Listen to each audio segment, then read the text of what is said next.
మాజీ సీఎం కేసీఆర్ ఫ్యామిలీపై మరోసారి hot comments చేశారు కేంద్ర మంత్రి బండి సంజయ్. కాళేశ్వరం ఇష్యూను డైవర్ట్ చేసేందుకే బీఆర్ఎస్ కృష్ణానీటి అంశాన్ని తెరపైకి తెచ్చిందని మీడియా చిట్ చాట్ లో ఫైర్ అయ్యారు. తెలంగాణకు నంబర్ 1 ద్రోహి కేసీఆర్ఏనని విమర్శించారు బండి. కేసీఆర్ జగన్ కు మధ్య రహస్య ఒప్పందం ఏంటని ప్రశ్నించారు. కృష్ణా జలాలపై మాట్లాడే హక్కు కేసీఆర్ కు లేదన్నారు. కేసీఆర్ కుటుంబమే తెలంగాణకు పెద్ద శని అన్నారు బండి సంజయ్. గతంలో ఏపీ మాజీ సీఎం జగన్ నుంచి కేసీఆర్ కు ముడుపులు అందాయన్నారు. ముడుపులు తీసుకునే కృష్ణా నీటిని కేసీఆర్ ఏపీకి తాకట్టు పెట్టారని విమర్శించారు బండి సంజయ్. అధికారం పోయినా కేటీఆర్ కు ఇంకా అహంకారం తగ్గలేదన్నారు. మాజీ సీఎం కేసీఆర్ ఫ్యామిలీపై మరోసారి హాట్ కామెంట్స్ చేశారు కేంద్ర మంత్రి బండి సంజయ్. కాళేశ్వరం ఇష్యూను డైవర్ట్ చేసేందుకే బీఆర్ఎస్ కృష్ణానీటి అంశాన్ని తెరపైకి తెచ్చిందని మీడియా చిట్ చాట్ లో ఫైర్ అయ్యారు. తెలంగాణకు నంబర్ 1 ద్రోహి కేసీఆర్ఏనని విమర్శించారు బండి. కేసీఆర్ జగన్ కు మధ్య రహస్య ఒప్పందం ఏంటని ప్రశ్నించారు. కృష్ణా జలాలపై మాట్లాడే హక్కు కేసీఆర్ కు లేదన్నారు. కేసీఆర్ కుటుంబమే తెలంగాణకు పెద్ద శని అన్నారు బండి సంజయ్. గతంలో ఏపీ మాజీ సీఎం జగన్ నుంచి కేసీఆర్ కు ముడుపులు అందాయన్నారు.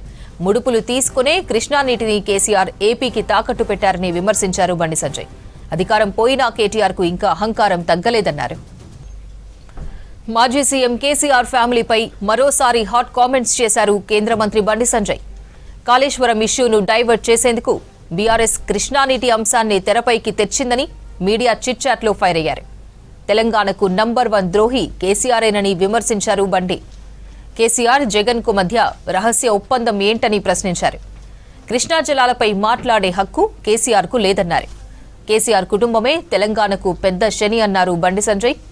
గతంలో ఏపీ మాజీ సీఎం జగన్ నుంచి కేసీఆర్ కు ముడుపులు అందాయన్నారు.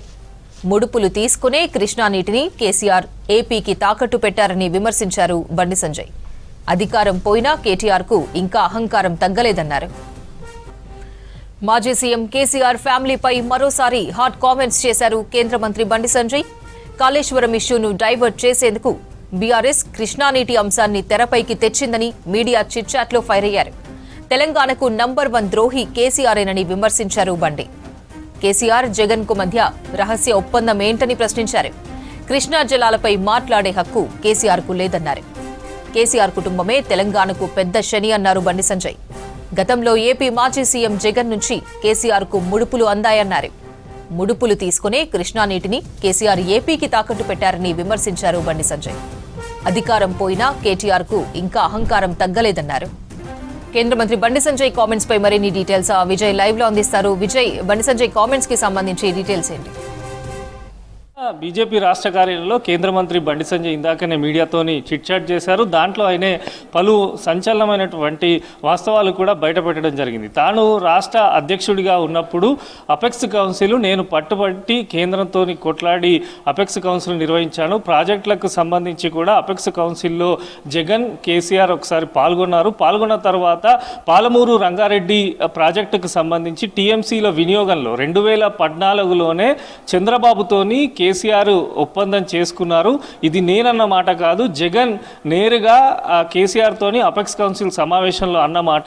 2014లో జరిగినటువంటి ఒప్పందాన్ని కేసీఆర్ ఇప్పుడు బయట పెట్టాలంటూ కూడా బండి సంజయ్ తన చిట్ చాట్లో పేర్కొనడం జరిగింది. దీనికి సంబంధించి కేసీఆర్ కూడా అపెక్స్ కౌన్సిల్ హాజరు కాకుండా ఒక్కటేసారి హాజరై అప్పుడు జగన్ ఇద్దరు భేటీ అయిన తరుణంలో అక్కడ వాస్తవాలు కూడా బయట పెట్టారు. జగన్ కూడా దీనిపైన స్పందిస్తూ మీరు చేసుకున్న అగ్రిమెంట్ కనుక ఆ వాటా ప్రకారమే నీళ్లు ఇవ్వాలని కూడా మేము డిమాండ్ చేస్తున్నామని చెప్పి అదే అపెక్స్ కౌన్సిల్ సమావేశంలో జగన్ ప్రస్తావించినట్టు కూడా కేంద్ర మంత్రి చెప్పడం జరిగింది. దీంతో పాటు ఏదైతే తెలంగాణకు బీజేపీ శనిలా పట్టిందని చెప్పి కేసీఆర్ చేసినటువంటి కామెంట్స్ పైన కూడా బండి సంజయ్ రియాక్ట్ అయినారు. అసలు కేసీఆరే తెలంగాణకు పట్టినటువంటి శని, కేసీఆర్ కుటుంబం మొత్తంగా కూడా శనిలా దాపరించింది అంటూ కూడా ఆయన తీవ్ర స్థాయిలో కూడా వ్యాఖ్యలు చేయడం జరిగింది. ఇక రెండు పార్టీలకు సంబంధించి ఇటు కాంగ్రెస్ కానీ అదేవిధంగా బీఆర్ఎస్కు సంబంధించి ఈ రెండు పార్టీలు కూడా ఏదైతే గతంలో కేసీఆర్ ఏ విధానాలతో నడుస్తున్నాడో అదే విధానాలతోని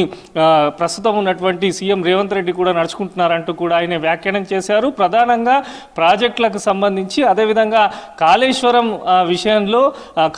విషయంలో కేసీఆర్ చేసినటువంటి దోపిడీ పైన కాంగ్రెస్ ప్రభుత్వం ఎందుకు మౌనంగా ఉంటుంది? సిబిఐకి కేసు ఇచ్చామని చెప్తున్నప్పటికీ రాష్ట్ర ప్రభుత్వం పదే 1,00,000 కోట్ల స్కామ్ జరిగిందని చేయడానికి చెప్తున్నా. దాంట్లో కేవలం 9,000 కోట్లకు సంబంధించినటువంటి ప్రస్తావననే సిబిఐకి ఇచ్చారు ఆ లేఖ. అందుకే సిబిఐ దర్యాప్తు కూడా ఆలస్యం అవుతుందంటూ కూడా ఆయన పేర్కొనడం జరిగింది. మొత్తంగా కూడా ఇద్దరి ముఖ్యమంత్రులకు సంబంధించిన భాష పైన కూడా ఆయన ప్రస్తావించడం జరిగింది. గతంలో కేసీఆర్ కూడా ఈ రకంగానే మాట్లాడారు. కానీ నిన్న సీఎం మాట్లాడిన భాష పైన కూడా ఆయన ఖండించారు. ఇక కేటీఆర్ విషయానికి వస్తే కేటీఆర్కి సంబంధించి కూడా ఇంకా కేటీఆర్కు అహంకారం తగ్గలేదు అంటూ కూడా ఆయన వ్యాఖ్యలు చేయడం జరిగింది. మొత్తంగా కూడా ప్రాజెక్టులకు సంబంధించి ఇటు సిబిఐ ఎంక్వైరీకి సంబంధించి అదేవిధంగా రాష్ట్రంలో పలువురు మంత్రులకు సంబంధించి కూడా జరుగుతున్నటువంటి అక్రమాలపైన కూడా ఆయన మాట్లాడడం జరిగింది. ఐబీ నివేదిక కూడా తెప్పించుకుంటున్నాము, భవిష్యత్తులో బీజేపీకి సంబంధించి పెద్ద ఎత్తున కూడా పోరాటాలు చేసేందుకు మేము సిద్ధంగా ఉన్నామంటూ కూడా ఆయన మాట్లాడారు. దీంతో పాటు ఫోన్ ట్యాపింగ్ విషయానికి సంబంధించి ఫోన్ ట్యాపింగ్ విషయంలో ఆయన అనేకమైనటువంటి ప్రస్తావనలు కూడా బండి సంజయ్ తీసుకురావడం జరిగింది.